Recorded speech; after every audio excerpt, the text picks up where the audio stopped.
ফিরে এলাম বিরতির পর। ৭ই পৌষ, কেন আমি এই কথাটি বলেছি যে আজকে বিশ্বভারতীর প্রতিষ্ঠা দিবস কেন আমরা উদযাপন করছি ভাবে, সেই প্রসঙ্গে আসবো, কিন্তু অগ্নিবদার গানের হাত ধরে।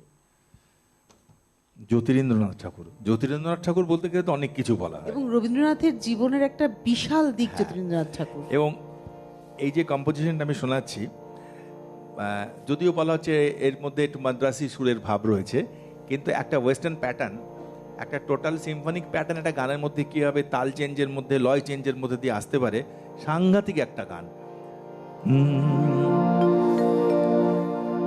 প্রণমামি অনাদি অনন্ত সনাতন পুরুষ, প্রণমামি অনাদি অনন্ত সনাতন পুরুষ, প্রণমামি প্রণমামি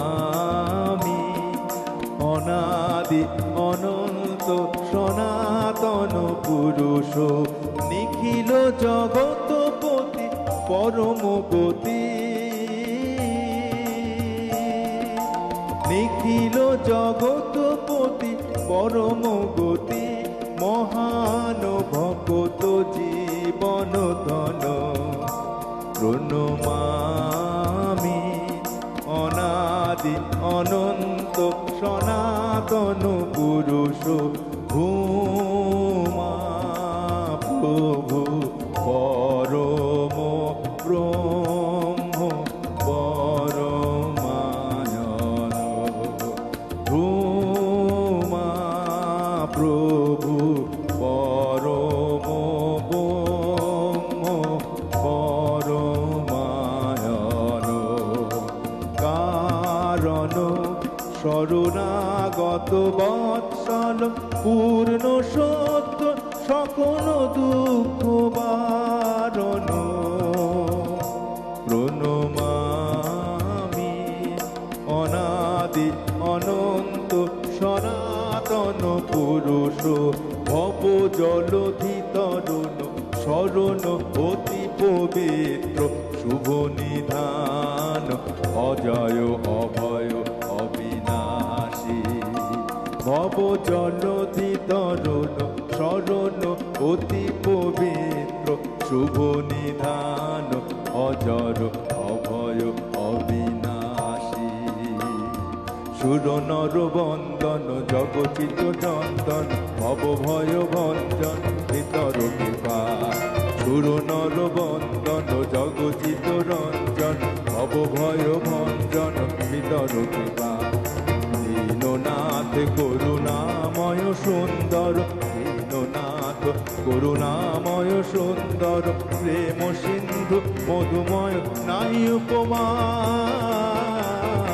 প্রেম সিন্ধু মধুময় নাহি উপমা, নাম রূপ গুণ অতীত চিন্ময়, নাম রূপ গুণ অতীত চিন্ময়, অন্তরে তোমার আসন,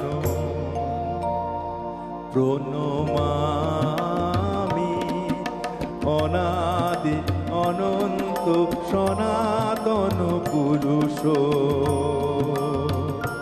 প্রণমামি প্রণমামি। চলনটা অসাধারণ গানের, অসাধারণ গানের, মানে একবার, এবং যিনি গাইবেন এটা তার কাছে একটা বিশাল বড় চ্যালেঞ্জ, এবং শুধু গাওয়া না, যারা বাজাবেন তাদের কাছেও এই যে চেঞ্জিংটা, এবং চেঞ্জটা কি, তোমার প্রত্যেকটা চেঞ্জটা কিন্তু বিটে বিটে আসতে হবে, নয়তো কিন্তু গোড়ার লয়টা আবার ফার্স্টে কিন্তু ফেরত আসবে না। হ্যাঁ, 1 2 3 4 চারটে স্টেপ যাওয়ার পর ফিফথ স্টেপটা এসে আবার গোড়ার লয়ে ফিরছো, এবং that is the beauty of the song. এবং এই যে জায়গাটা কি সাংঘাতিক, অথচ ব্রহ্মসঙ্গীত, হ্যাঁ, তুমি ঈশ্বরকে প্রার্থনা করছো, উপাসনার গান, অর্থাৎ সমবেত কণ্ঠে গাইবার মতো গান, একদম একদম, অর্থাৎ এই যে উৎসব, মানে চাইলে এখানে হারমোনি হতেই পারে। হ্যাঁ, উৎসব, তুমি অবশ্যই সামনে ধরো ক্রিসমাস আসছে, এই গান যদি কেউ যদি তোমার গিয়ে যদি তোমার চার্চে গিয়ে গায়, করে গায়, তাতে অসুবিধা কোথায়? সেই জায়গাটাই তো। এবং সেই ভাবনাটাই কিন্তু ব্রহ্মসঙ্গীত রচনার মধ্যে ব্রাহ্মধর্ম, মহর্ষি দেবেন্দ্রনাথ ঠাকুর, তার রামমোহন রায়, মহর্ষি রবীন্দ্রনাথ এবং ঠাকুর বাড়ির সমস্ত দ্বিজেন্দ্রনাথ ঠাকুর, জ্যোতিরেন্দ্রনাথ ঠাকুর, সত্যেন্দ্রনাথ ঠাকুর থেকে শুরু করে সবাই সেই জায়গাটা যে এলো মারাত্মক। এক্ষেত্রে বলি, শান্তিনিকেতনের পৌষ মেলা সম্বন্ধে প্রথম পৌষ মেলা নিয়ে দ্বিমত থাকলেও মেলার নিষ্ঠা, ঐতিহ্য এবং ব্রহ্ম উপাসনার দিকটি ছিল আকর্ষণীয়। শান্তিনিকেতন আশ্রম প্রতিষ্ঠার পর থেকেই ৭ই পৌষের গুরুত্ব আজও সেই ঐতিহ্যকেই বহন করে চলেছে। মহর্ষি দেবেন্দ্রনাথের মৃত্যুর পর শান্তিনিকেতনের প্রাণপুরুষ এবং নবরূপকার হলেন রবীন্দ্রনাথ ঠাকুর। এতদিন পিতার নির্দেশে পৌষ মেলার সঙ্গীত, অনাথ আতুরদের বস্ত্রদান, অন্নদান, অতিথি আপ্যায়ন, উপাসনার মূল ভাষণ সবই সঠিকভাবে পালন করে এসেছিলেন রবীন্দ্রনাথ। কিন্তু মহর্ষি দেবেন্দ্রনাথের মহাপ্রয়াণের পর পরবর্তী ৭ই পৌষ গুরুদেবের কাছে পবিত্র দিন হিসেবে মর্যাদা পেল।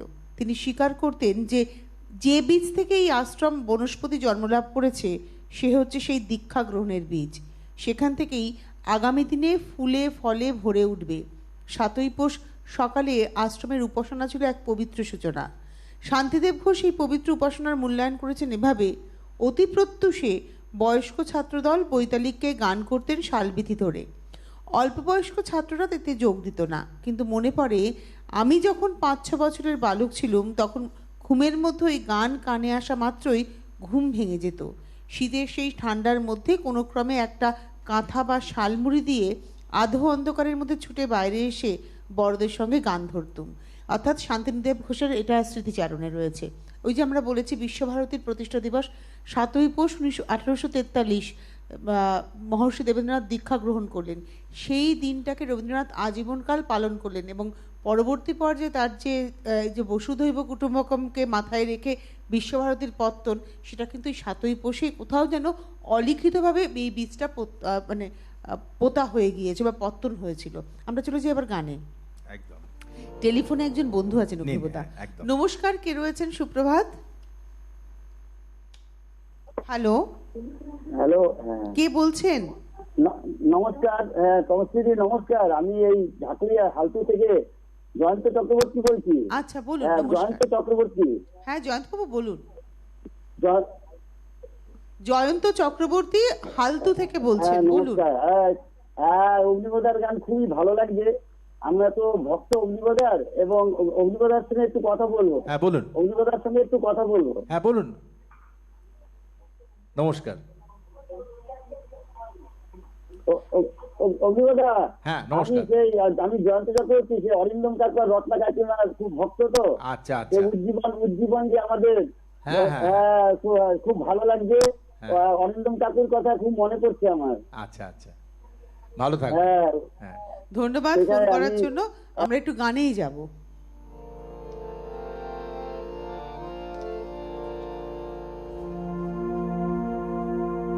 আমারে তুমি অশেষ করেছো,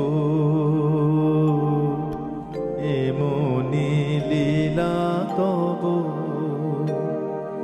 পুরায়ে ফেলে আবার ভরেছো জীবন নব নব।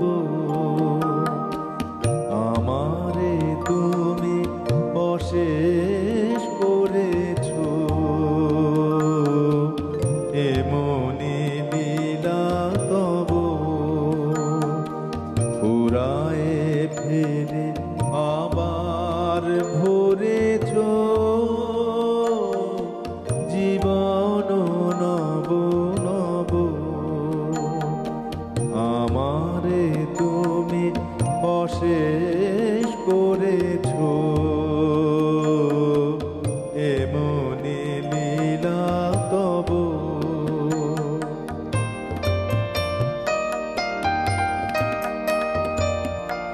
কত যে গিরি, কত যে নদী তীরে বেড়ালে বহি ছোট এ বাঁশিটি রে। কত যে গিরি, কত যে নদী তীরে বেড়ালে বহি ছোট এ বাঁশিটি রে।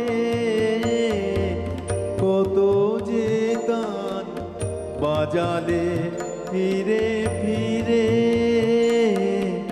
কাহারে তাহা কব আমারে তুমি অশেষ করেছ এমনি লীলা তব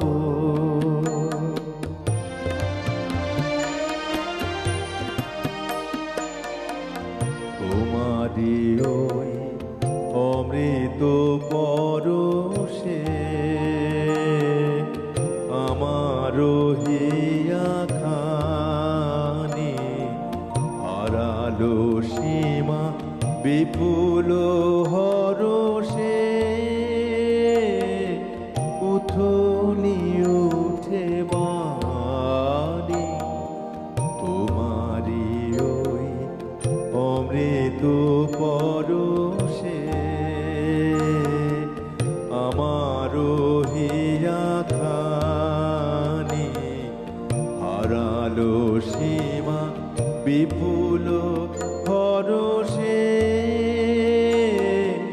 উথলি উঠে বাণী আমার শুধু একটি মুঠি ভরি দিতেছ দান দিবস বিভাবরি আমার শুধু একটি মুঠি ভরি দিতেছ দান দিবস বিভাবরি হলো না সারা কত না যুগ ধরি কেবলি আমি লব আমারে তুমি অশেষ করেছ এমনি লীলা তব ফুরায়ে ফেলে আবার ভরেছ জীবন নব নব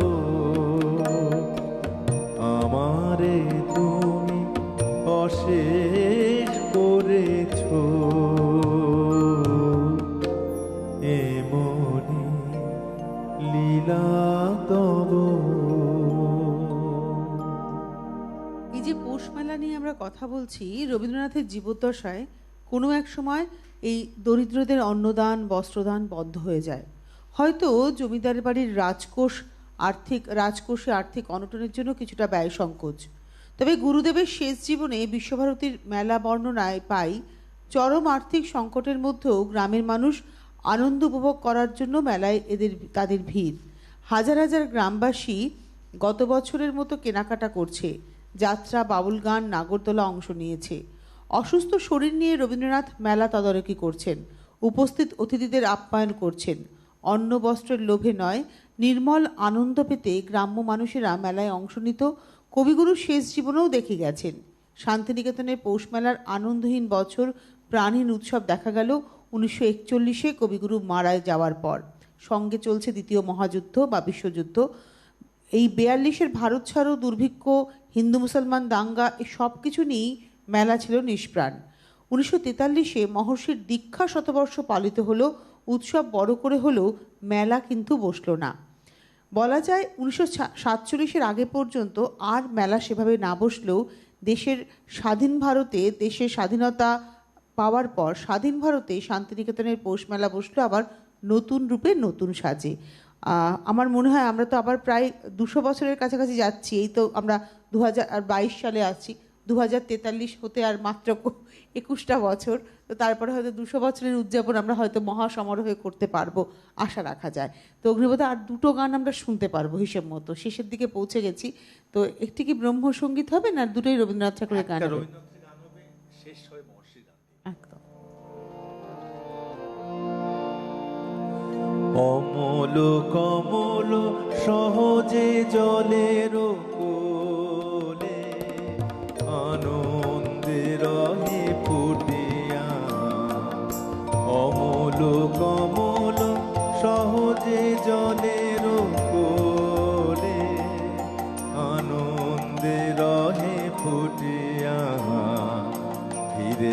সে কভু আলয় কোথায় বলে ধুলায় ধুলায় রুটিয়া অমল কমল সহজে জলের কোলে আনন্দে রহে ফুটিয়া তেমনি সহজে আনন্দে হরষিত তোমার মাঝারে রমণী মগ্ন চিত তেমনি সহজে আনন্দে হরষিত তোমার মাঝারে রমণী মগ্ন চিত পূজা শত দল আপনি সে বিকশিত সব সংশয় টুটিয়া অমল কমল সহজে জলের কোলে আনন্দে রহে ফুটিয়া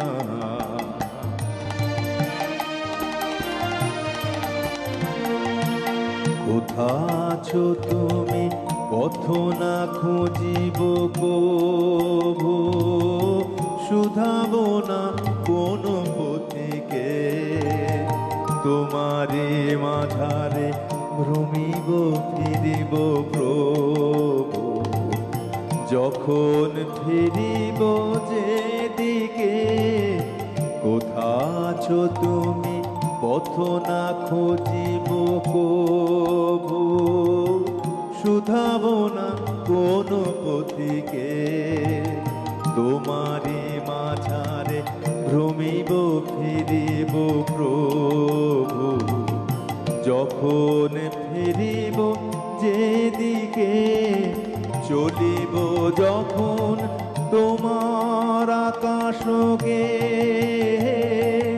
তোমার অমৃত প্রবাহ লাগিবে দেহে চলিব যখন তোমার আকাশকে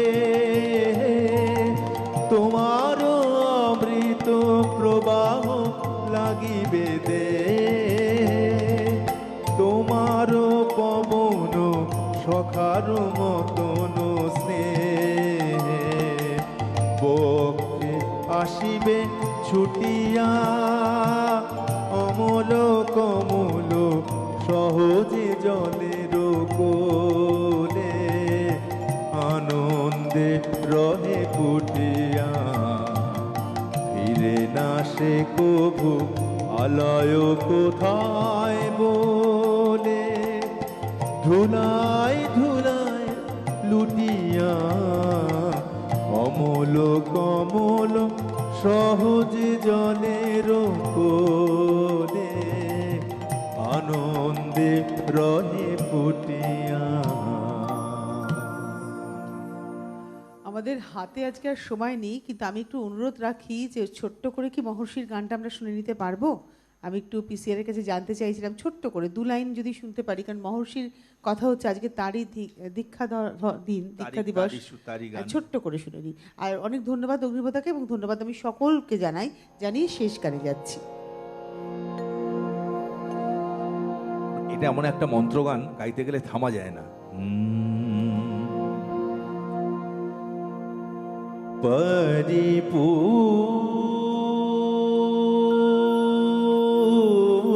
পরিপূর্ণম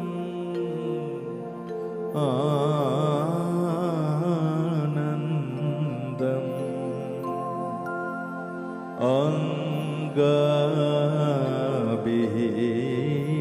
অঙ্গবিহীনম স্মর জগন্নিধান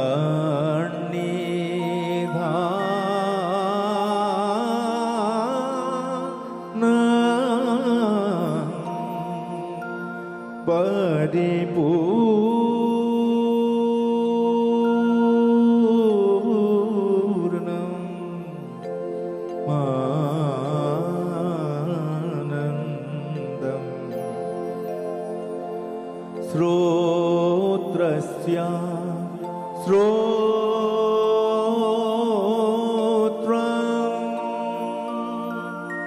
मनसो मनो यद्वाचः वाचं वागति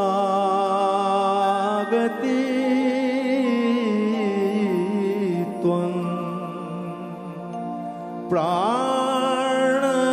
प्राणस्य प्राणं परं वरेण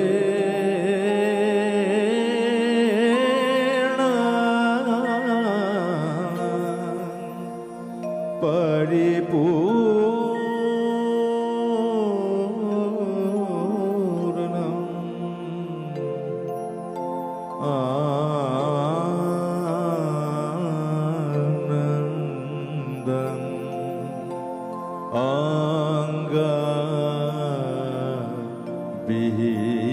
विहीन स्वर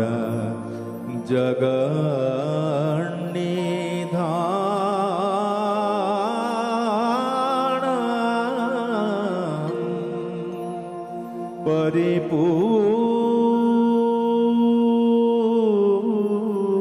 परिपूर्णम्